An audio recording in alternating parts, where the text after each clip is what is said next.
Oh dear.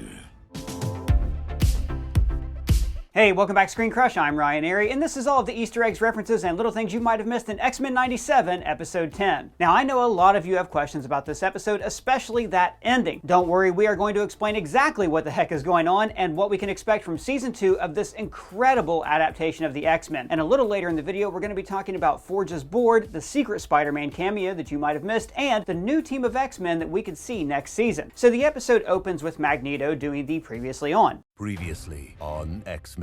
Now, in every episode, this is an indication that the story is going to focus on that character. Now, while this is very much a team-oriented episode, Magneto does get to be the big hero at the end. And actually, I'm wondering, did Charles finally get through to him for good? Is Magneto really a hero now? Yeah, I heard that one before. The opening credits include a couple new cutscenes. We see Charles trying to read the mind of Emma Frost, aka the White Queen, at the Hellfire Club. Now, this is taken from the second episode of the Dark Phoenix saga when the Hellfire Club had influenced Jean's mind to become the Black Queen, and Charles was attempting to read the minds of the group, and Emma pushed him back. We also see Magnus and Charles fighting these soldiers. Now, this scene, like their meeting in the bar, is adapted from Uncanny X-Men 161. This issue revealed that Magneto and Xavier were actually two old friends. Now, just like we see in this episode, the two of them had discussions about mutant kind and what that means for the future, and they also fight off a squad of Hydra agents, and that encounter further sets Magneto down the path to becoming a villain, like in the face of human bigotry. And that meeting is where this episode begins, at a bombed-out European town. Now, in the comic, when Eric and Charles meet, they are both trying to help people through the trauma of war. For instance, the professor is working to heal the mind of one victim from this tragedy. And in this scene, they're wearing the same clothes they wore in the flashback from Season 1 when Xavier talked about when they first met. Now, we immediately know this is the late 1960s because of the Byrds song, Turn, Turn, Turn. Now, the lyrics of this song are actually taken from the book of Ecclesiastes, with lines like, "To everything there is a season, a time for war, a time of peace, a time to rend, a time to sow, and a time to embrace, and a time to refrain from embracing." Now, in the Bible, the next few verses proclaim that God has actually just made everything suitable for its own time. In other words, good and bad events in our lives will happen, but that doesn't mean that we have to be shaped by those events. The song is actually clever foreshadowing of the episode's ending. Xavier shows Magneto that, yes, he suffered horribly as a child, but that does not mean that his pain has to shape his actions for the rest of his life. But again, we're going to dive into that full speech a little later in the video. Hey, I feel like something exotic for lunch. Oh yeah, like what? I don't know, like maybe some of these flat rice Thai noodles. Person, did you just take a bite out of an uncooked bundle of Thai noodles? Yeah.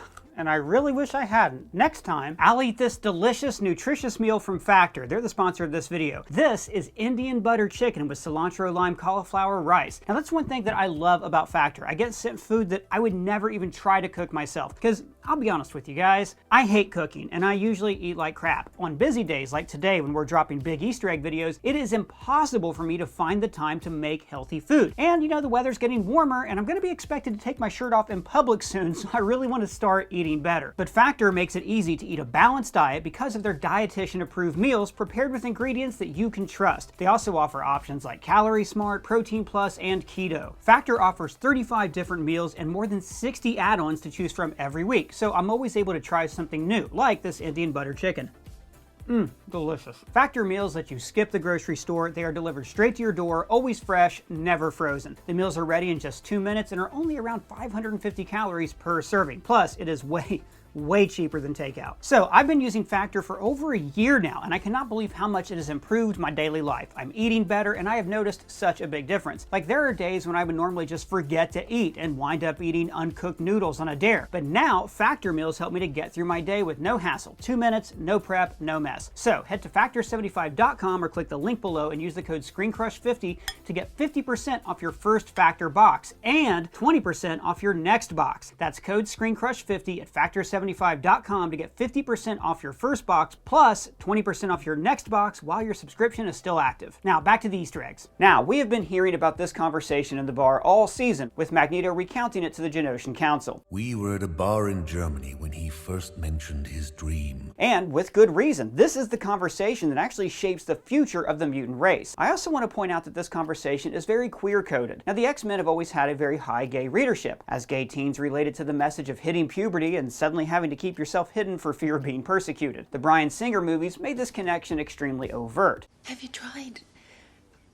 not being a mutant? But in this scene, think about it, we have two men in a bar in the late 1960s who are afraid to reveal to each other who they truly are. It's subtle, but showrunner Bo DeMaio knew what he was doing here. Eric tells him, "Run and hide before someone starts dreaming of camps." Now, he is speaking of his own experience when his family was killed in the Holocaust, but also the word dream is important there. Xavier famously has a dream of mutant-human coexistence, but also Bastion's painting of the Sentinel take over the world was called his final dream, an allusion to Hitler's final solution. Notice how also Eric's hair here is short like it always was in the comics before 90s artists suddenly decided that everybody needed long hair. Like seriously, they gave Clark Kent a ponytail, like he was suddenly going through a midlife crisis and buying a Corvette. Outside the window, we see the mirror transform into an ocean. Now, in dreams, water symbolizes emotion and our subconscious. So, a restless, angry sea is a metaphor for Magneto's inner turmoil. In the original show, we saw subconscious trauma visualized like this before, notably when the professor was trying to help Sabretooth. Why do you keep these thoughts from me?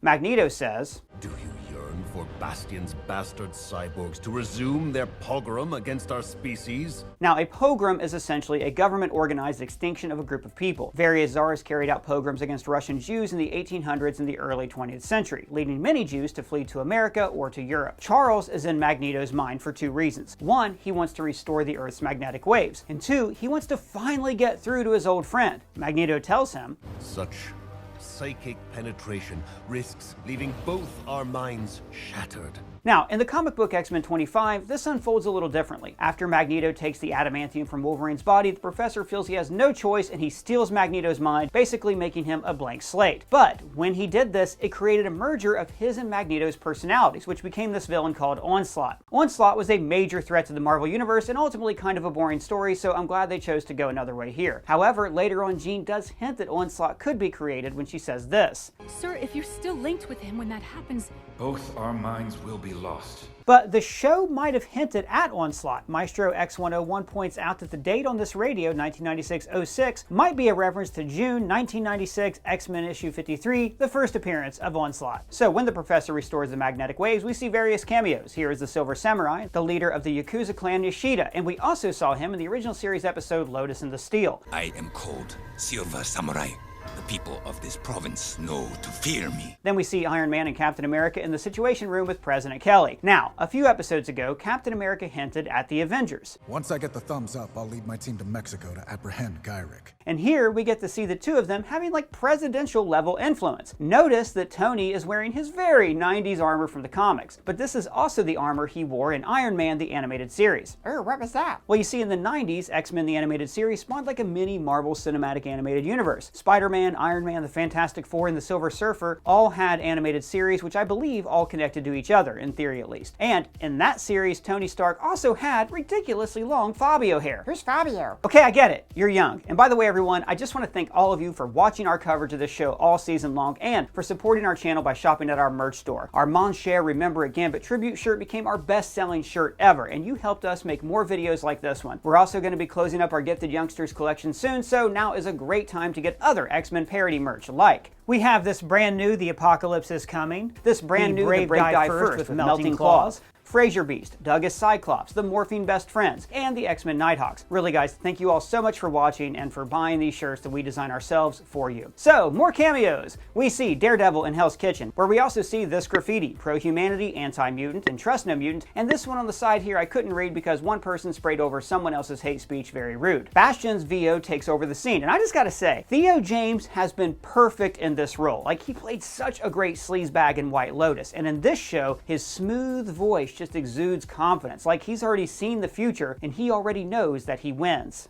In the name of peace, tolerance, and equal opportunity suicide. Elsewhere, we see Doctor Strange using his magic to perform surgery by levitating candlelight. I also thought this was a great detail. It's showing that when the hospital's power went out, Strange wanted to save lives any way he could. Notice, though, that he is manipulating the scalpel with the same magic symbols that we see in the MCU. He can't use his hands, you know, because of the accident. Bastion says, Professor Xavier must pave the path to my dream in order to honor his own.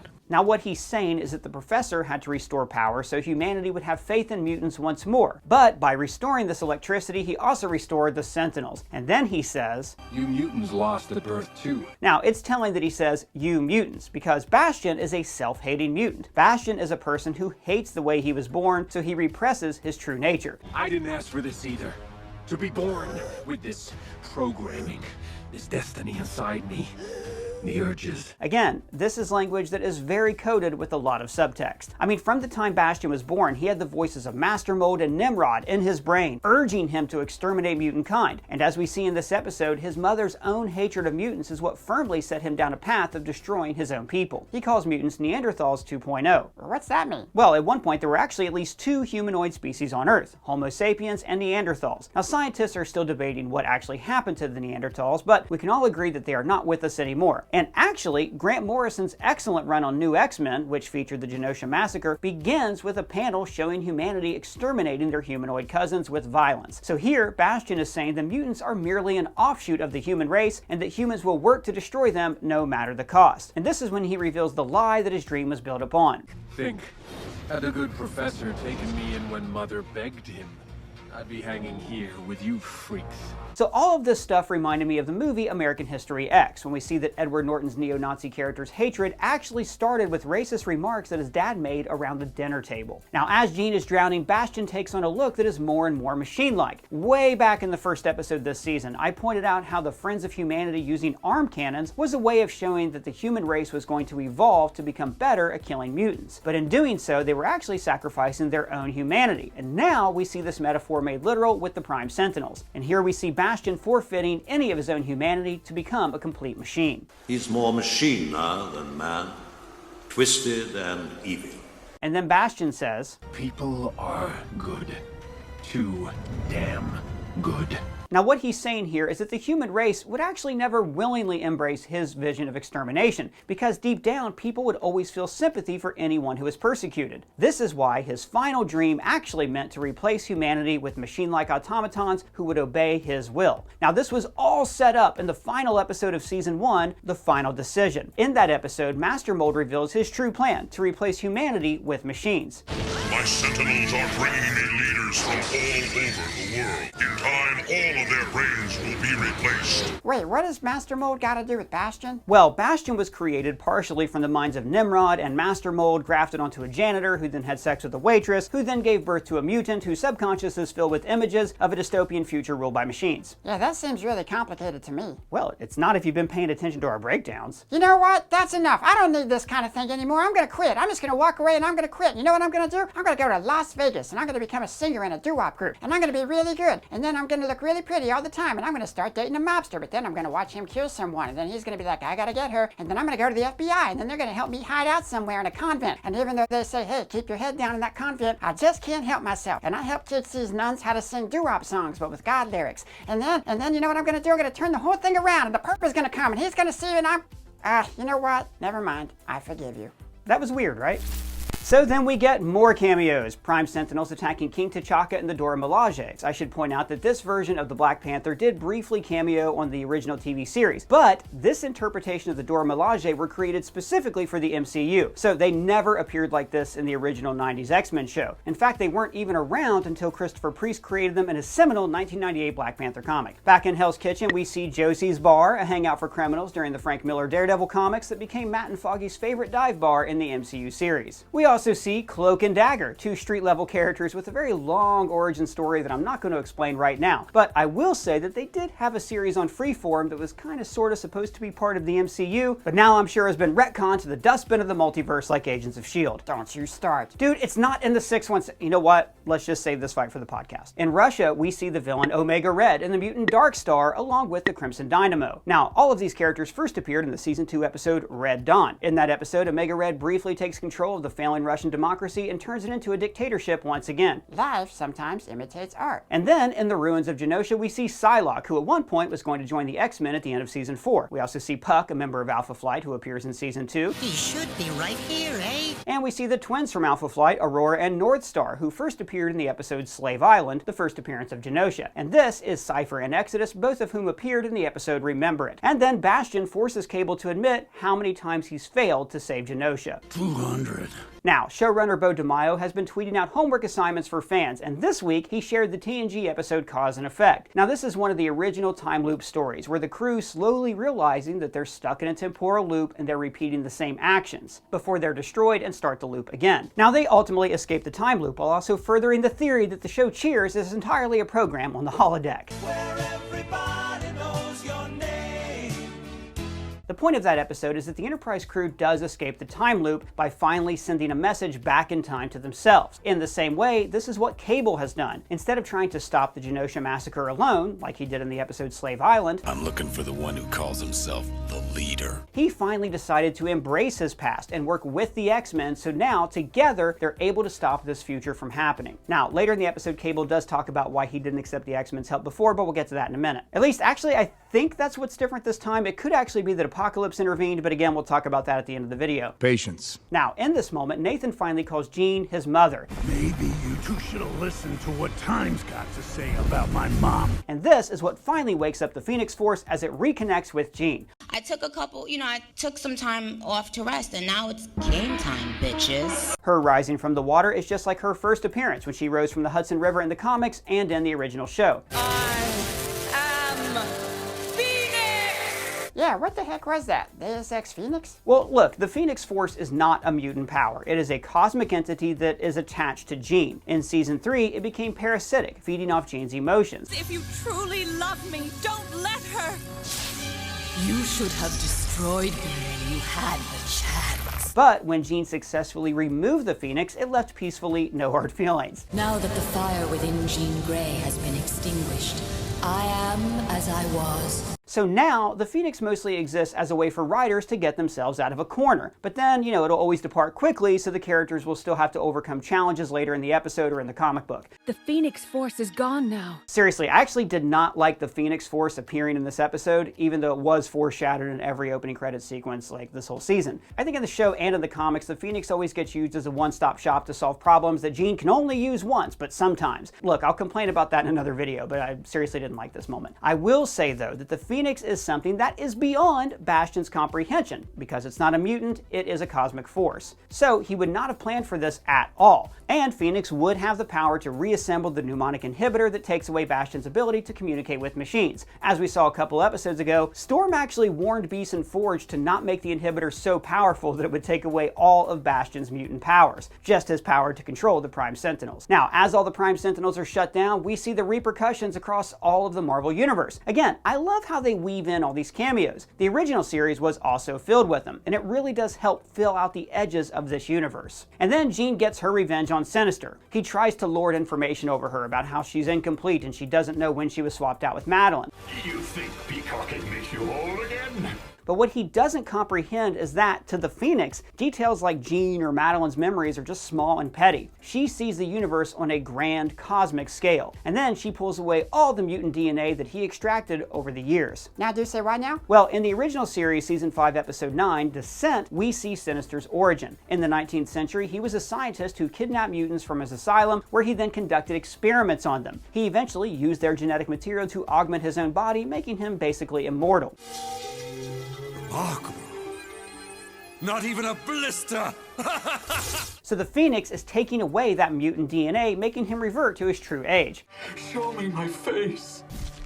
Looks the same to me. And by the way, I thought it was kind of hilarious that Sinister runs away in this episode like a teenager that sprouts a pimple on prom night. You guys don't look at me, I'm so ugly! And then Bastion rips off Cable's arm, beats him with it. Stop hitting yourself, hitting yourself, hitting yourself. Before he uses that same arm to augment his own body and create new armor. Now the arm, I believe, is not like a bionic arm from the future. In the comics, this is the techno-organic virus that Sinister infected baby Nathan with. Now Nathan's telekinetic powers keep that virus in check. Now in the show, this could also be the same technology that Bastion used to create the Prime Sentinels, so that's why this arm is able to augment his own power. His new plan is to pull an Ultron and hurl Asteroid M at Earth. Meanwhile, Xavier and Magneto are working through his problems. Magneto has lost his memories. Who's Magnus?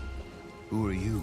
Now this is similar to the aforementioned X-Men issue 25 when Xavier took away Magneto's mind, but it's also similar to when Xavier defeated Magneto by turning him into a baby in the Defenders issue 16. But what's happening in the show is that Xavier is trying to help Magneto live through his memories again, but this time he wants him to approach them from a new perspective, that the memories happened to him in the past, and they don't have to define who he becomes in the future. Now the bar around them is crumbling as it slowly succumbs to the torrent of Magneto's past hatred and trauma, symbolic of what Xavier said earlier about how the two of them could be destroyed within his mind. Now, the visual of this is very similar to the finale of the brilliant film Michel Gondry's Eternal Sunshine of the Spotless Mind, where Jim Carrey witnesses his memories being erased around him. And then, this moment broke me. Cyclops is at Wolverine's bedside. Don't you dare break her heart. Now here, he's acknowledging the quiet part out loud. He knows that Jean has feelings for Logan, and that she cares for him very deeply. And he knows that if Logan would stay alive for anyone, it would be for the woman that he loves. The Professor communicates with Scott and Jean, saying, "In order to save the world, we must not lose him." And what I think Charles means here is that they could not stop Bastion without Magneto's help. Again, we see this in the episode The Final Decision, when Magneto is at first reluctant to help the X-Men. The brave are always the first to die. But then he swoops in like Han Solo to save the day. Now we're even, but we shall meet again. Bastion goes to the antimatter core of Asteroid M when Rogue bursts in. Now, after Gambit's death, she went on a rampage just looking for the right person to punch. And now she found him, and she echoes Remy's final words.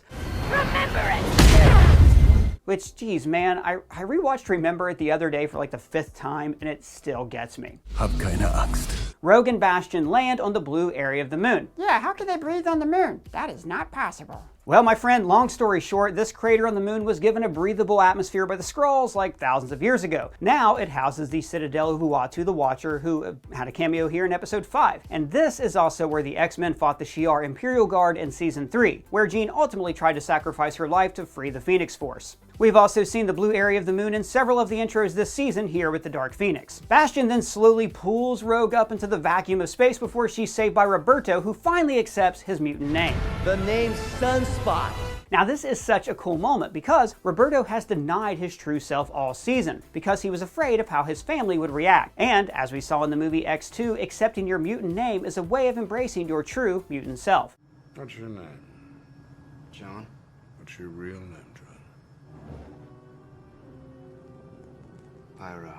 In Times Square, we see the Easter egg billboards that have appeared in Madripoor. We see Yoshida, like Clan Lashida, led by the Silver Samurai, Oak-G Cola, the soda company that Bruce Banner bottled for The Incredible Hulk, the in-universe news station WHIH, and later we see Vistacor and Stark Industries. Vistacor is the company that Scott Lang stole from in Ant-Man, and the Stark Industries logo is the same one that we see in the MCU. And of course, here we see a grand return to the stage, an homage to X-Men 97 being a revival of the original animated series. And then we see members of the UN Security Council taking a vote on the Magneto protocols, which were referenced last episode. The Magneto protocols were drawn up for exactly this sort of crisis. Now, this is a contingency plan for the comic book X-Men issue 1, which I believe the original plan was to disable the Earth's magnetic field to make Magneto's powers worthless, but I might be misremembering that. Here we see Magneto's file lists his powers and abilities as energy meters, and this was my favorite Easter egg in the episode because this is exactly like one of the Marvel trading cards from the early 90s. My brother and I actually had the full set of series 1 through 3, but we didn't have all the holo cards because those are super rare. I even used to create my own comic book characters with profiles just like this. Under team affiliations, we see the Brotherhood of Evil Mutants, his original team from the comics, and I'll talk about them in a second. We also see the X-Men and the Acolytes. Now, the Acolytes were actually a group of fanatical mutants who joined him in the season 4 episode Sanctuary,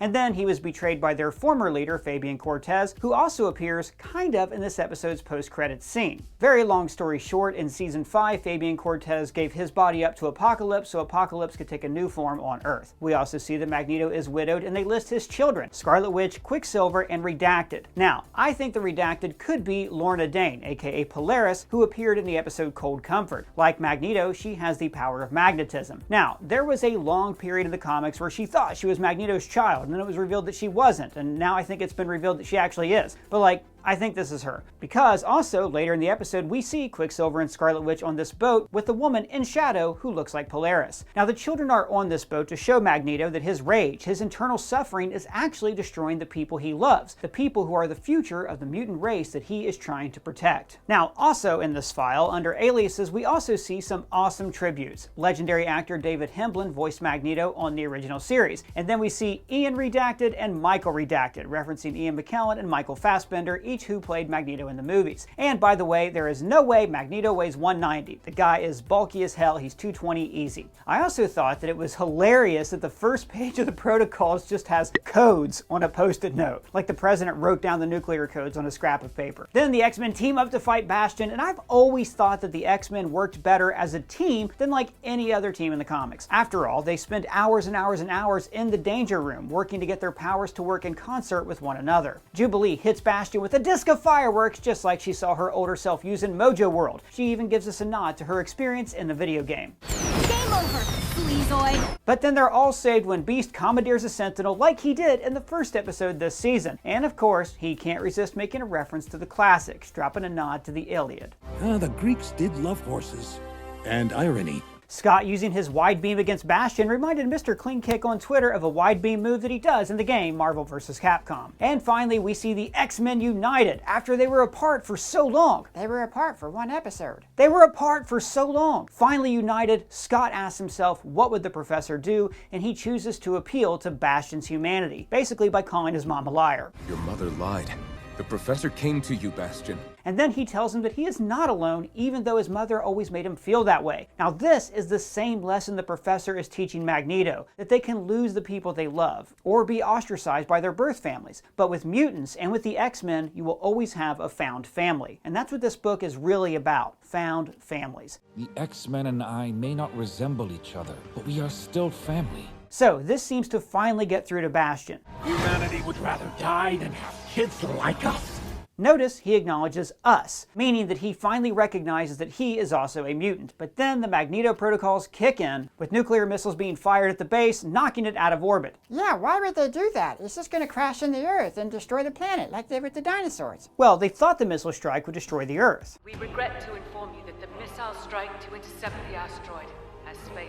So then, Bastion chooses death over cake and is pulled into the antimatter core, where I'm guessing he'll be chilling out with Kang the Conqueror until a writer comes along who has an idea for them. To save himself, Morph changes into Reed Richards to adapt his stretchy powers, which, okay, the guy at this point, dude, you're just doing cameos for the sake of cameos. If Morph can shapeshift, then he could probably just stretch himself. Yes, but maybe Morph struggles to define his own identity, so he can only mask himself with the faces of other people as a way to cope with his past traumas. Yeah, great. So I also love how Bastion's face has been like seared away, showing his metal skeleton underneath. This makes him look even less human, and more like the vision of Master Mold that Madeline saw back in episode 1. Cyclops offers to sacrifice himself to save the Earth and save the team, telling Jean, "It's what you would do.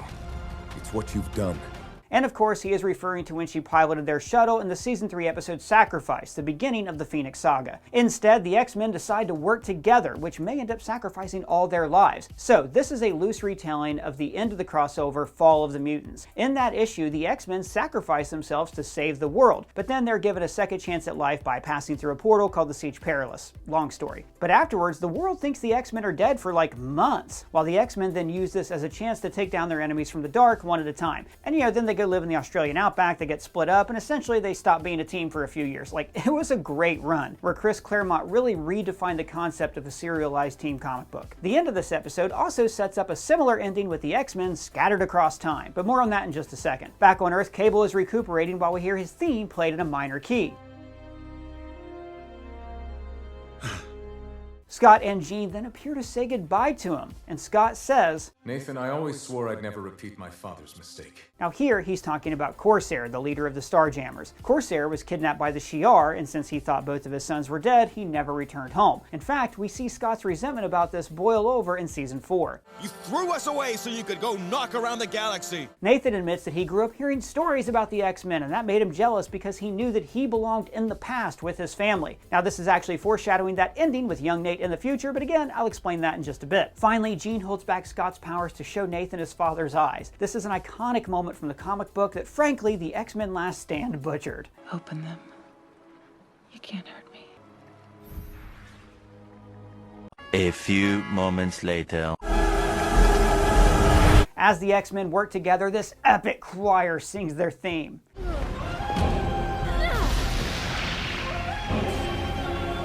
God, this show is so good when it's good. And then we cut to various scenes across the world, including, get this is Peter Parker and Mary Jane from Spider-Man the Animated Series with Flash Thompson lurking behind them. Now, for us fans, this is actually a huge reveal because that series ended with Mary Jane getting trapped in the multiverse and Spider-Man leaving with Madam Web to go find her after stopping to give Stan Lee a gratuitous cameo. You know, Spidey, I've always wanted to experience real webs. So, this moment confirms that Peter did find Mary Jane in the multiverse, but I still hope that we get to see all this play out in a Spider-Man revival series. Also, notice this teeny bit of web on the window. Like maybe a bit earlier, Spider-Man swooped in to stop these rioters from looting the buildings. And man, speaking of moments that hit hard, how about when Morph pretends to be Jean to comfort his friend? She can't say it, but I can.